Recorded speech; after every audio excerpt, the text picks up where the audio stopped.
আসসালামু আলাইকুম। শীতের মৌসুম তো চলে এসেছে। অনেকেই বড়ি দিচ্ছে, তাই আমরাও ভাবলাম একটা কুমড়া পেড়ে বড়ি দিতে শুরু করি। তো গাছ থেকে একটা টাটকা চাল কুমড়ো পেড়ে নিয়ে আসলাম বড়ি দেওয়ার জন্য। কুমড়োটা আমি 2 ভাগ করে দেখছেন মাঝখানে যে বেসনগুলো আছে এগুলো আমি এখন ফেলে দিব আমার হাতের এই ঝিনুকটার সাহায্যে।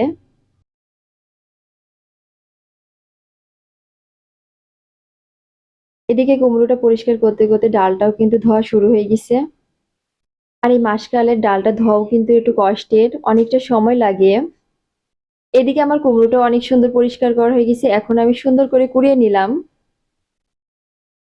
তবে আমার কাছে ডাল ধোয়ার থেকে কুমড়ো কুড়াটা বেশি ভালো লাগে, কারণ কুমড়ো করলে হাতটা অনেক সুন্দর পরিষ্কার হয়ে যায়। তো সম্পূর্ণ কুমড়োগুলো আমি কুড়িয়ে নিলাম। তো এখন আমি চলে যাব মটরে পানি দিয়ে পরিষ্কার করে কুমড়োগুলো ধুয়ে নিব। আর এদিকে ডালটাও পরিষ্কার করে ধুয়ে নিচ্ছে। তা আমার ধোয়া শেষ।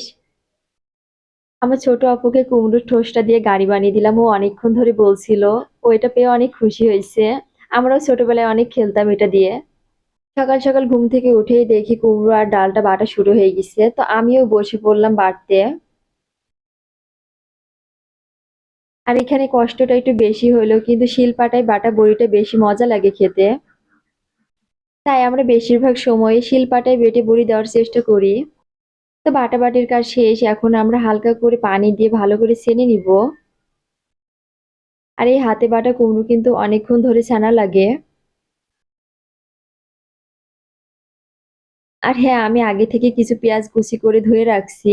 বড়িতে পেঁয়াজ কুচি দিলে মজা লাগে বেশি। তো পেঁয়াজ কুচিগুলো দেওয়ার পরে আমি আরো কিছুক্ষণ ছেনে নিব। আর এইভাবে ছেনতে ছেনতে কুমড়োটা সাদা ফোমের মতন হয়ে যাবে, কিছুটা পাতলা পাতলা লাগবে হাতের সাথে।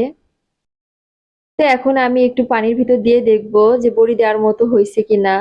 বড়ি দেওয়ার মতন হইলে এটা উপরে ভেসে উঠবে। তো দেখেন মাশাআল্লাহ ভেসে উঠেছে, তো বড়ি দেওয়ার কাজ শুরু করে দিলাম। তা বড়ি বসাতে শুরু করে দিলাম, আর এই বড়িগুলো বসাতে কিন্তু অনেকটা সময় লেগে গেছে। এদিকে আমি বড়িগুলো দিয়ে নিচ্ছিলাম আর বাইরের দিকে তাকাচ্ছিলাম যে রোদ কেমন উঠছে, তো মাশাআল্লাহ আজকে রোদ উঠছে ভালো। এখন রোদে বড়িগুলো ভালো করে শুকাইতে দিলাম।